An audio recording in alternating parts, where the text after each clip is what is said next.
A very short man called Chris was rejected by all the ladies in the kingdom because he was a dwarf.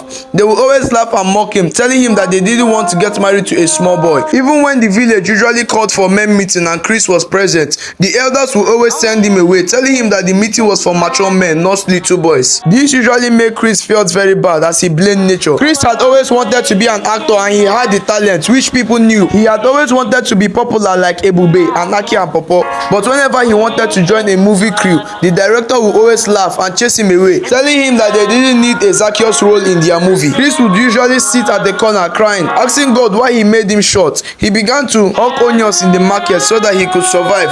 He would use funny languages and signs to get his customers to his business, and this was what distinguished him from other workers, but he usually ended up making low sales every day. One day, Chris fell in love with a Chinese lady called Rose, who initially came to him as a buyer but couldn't stop buying from him because of his funny languages. Chris decided to share his dreams with her, and she decided that she was going to help him achieve it.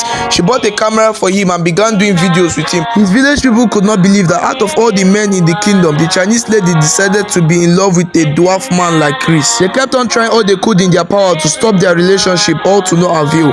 Few months later, Chris won the best actor of the year. This was so shocking to the villagers and they could not believe it. They could not believe that the same man that they thought that nothing good could come out of him because of his statue was now the most celebrated person on the internet. They were so surprised that they had to ask Chris how he arrived at this point, but Chris just looked at them and smiled and then said, "When your time comes, it doesn't matter if people have despised and rejected you. It just places you high above what you never thought of becoming with ease. So don't rush the time so that you won't rush out of destiny."